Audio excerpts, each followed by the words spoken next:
Hi guys, and welcome to another Grand Tournament mini edition of Lore of the Cards, revealing the lore behind your Hearthstone deck in easier to swallow bites. I saw a comment asking to cover the Dreadsteed, and I thought, why not cover all the Grand Tournament demons? If you're curious about older demons, I cover them in several episodes. The Pit Lord has one all to his own. The rest of the vanilla demons are covered in another, and the GVG demons are covered in the Mal'Ganis episode. Shameless self-promotion out of the way, let's begin. Let's start with the most underwhelming of the cards. These demons have been in the game already, and there's not too much lore to add to what I've already said in previous episodes. But I will give a quick lore rundown of these demons. In fact, to call our first card a demon is inaccurate. The Void Crusher, a type of Void Walker, is more akin to an elemental. Whereas an elemental will be made purely of the energy of their element, Void Walkers are made of pure void energy. This is the polar opposite to the light in the Warcraft universe. The Void Crusher has been invented specifically for Hearthstone, no doubt named after his Inspire ability that destroys minions on both sides of the board. A creature with its exact title does not exist in World of Warcraft. The fearsome Doomguard is very much like his older brother, only more fearsome due to his greater strength and constitution. Doomguard belonged to a race known as the Errad Ruin and acted as the personal escort to one of the Burning Legion's most powerful commanders, Archimonde, until what has now been retconned as his supposed death. They also make fantastic scouts for the Legion due to their wings. The Legion looks to create chaos from order and bring about the destruction of all things, and most demons are closely affiliated to the Legion. The Wrathguard, like Lord Jaraxxus, Eredar, Lord of the Burning Legion, once belonged to a highly intelligent species called the Eredar that resided on the planet Argus. This race would split into two rival factions when Sargeras, the leader of the Burning Legion, visited their world. Appearing as a benevolent being, the Infernal Lord came to the three leaders of the Eredar, Kil'jaeden, Archimonde, and Velen, promising them untold power if they would serve him. Velen saw through his trick and led a few Eredar away. They would become known as the Draenei, in their native tongue, Exiled Ones. Kil'jaeden, Archimonde, and their followers were given great power, but as a result, they twisted and mutated into the Evil Man'ari, a term used to describe aberrations in the Eredar language. The Burning Legion Man'ari refer to themselves as Eredar. The Wrathguard would have been the foot soldiers of Eredar society, and they maintain this role in the Burning Legion, often defending important structures and acting as honour guard to high-ranking Eredar within the Legion. When the Legion march to war, Wrathguards are among the frontline troops. After their infusion with the demonic energies that made them what they are today, the Eredar that became Wrathguard have been subject to a few mutations. Perhaps most obvious is the change in their skin tone, transforming from a shade of blue to a more often than not purple.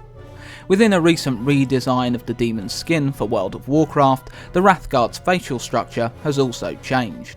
Now lacking a nose, their faces previously were not too dissimilar to their old Draenei brothers.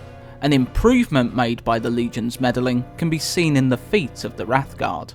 They have colossal clawed feet, whereas the Draenei and many high-ranking Man'ari still keep their cloven hooves. This change may have been implemented to the Wrathguard to give them more balance and manoeuvrability in toe-to-toe combat. This need for balance is further highlighted by the fact that the Wrathguard have a longer tail than their Draenei counterparts.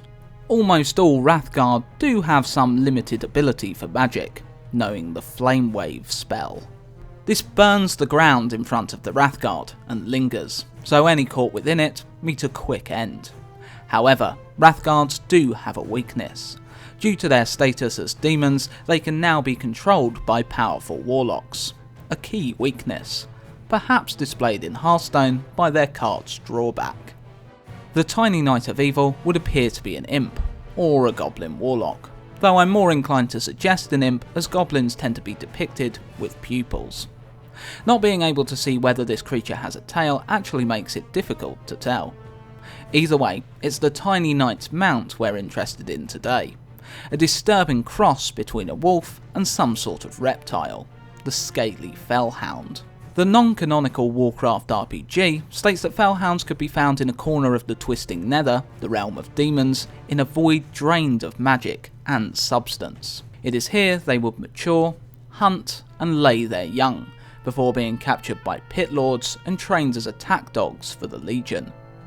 While this origin may not be correct, the Fellhound's purpose and behaviour is very similar to what is outlined in the RPG. The demons feed upon magical energy and are able to sense and hunt down the source. Whether a priest, druid, mage or any kind of spellcaster, a Fellhound is able to feed upon their magic. The two tentacles that extend from its back are able to latch on to victims, draining them of their magical energy and life force until they are no more than a husk. The RPG explains how a Fellhound views a spellcaster in quite an amusing way.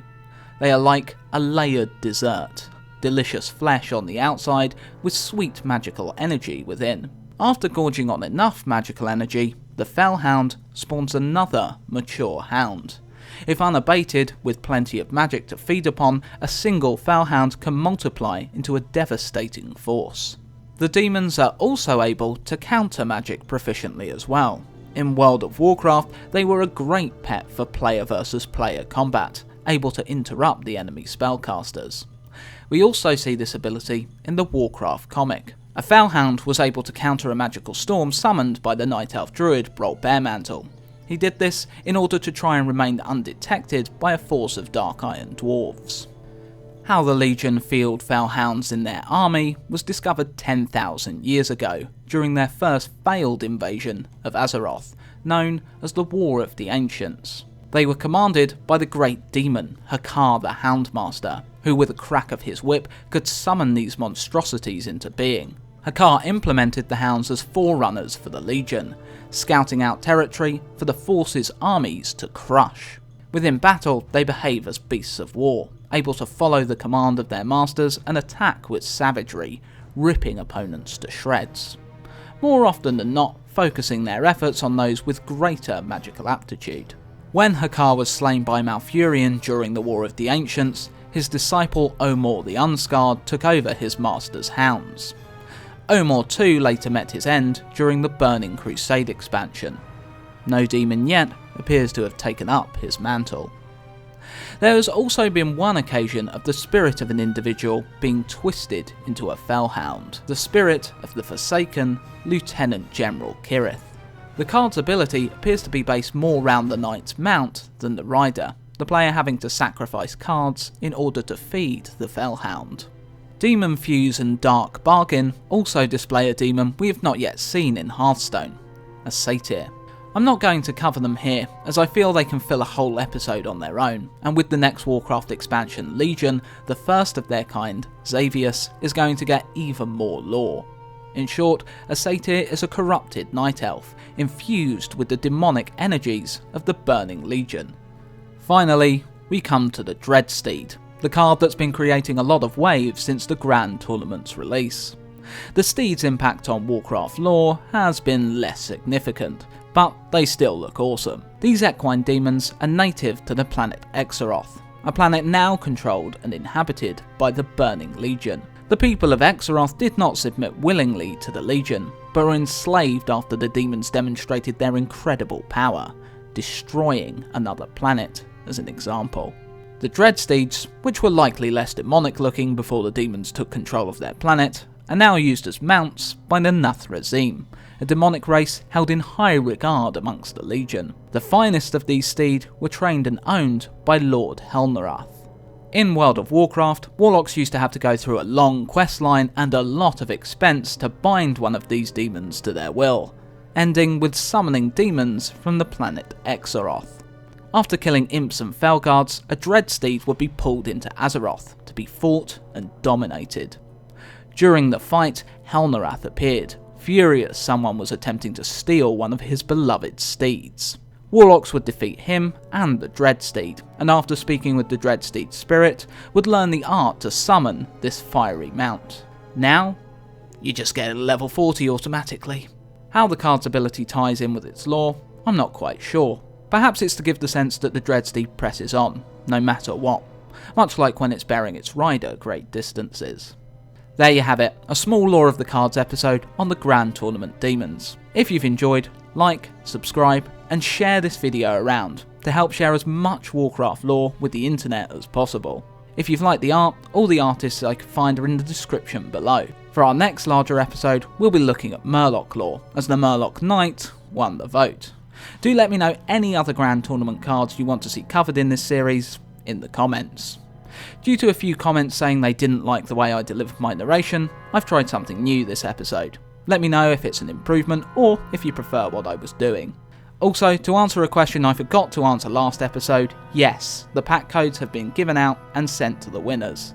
I let the winners know by replying to their comments on YouTube, Facebook and Twitter, and sending them a private message through one of these 3 websites. If you haven't received a code or been told by me you've received one, I'm really sorry you haven't got one, though I would have loved to give everyone a code that competed in my silly little competition, so thanks so much for that, guys. I'm sure I'll release a vlog soon letting you all know what the intentional mistake was and the winners. Till next time, guys, happy Hearthstoning, and I'll see you for more Lore of the Cards.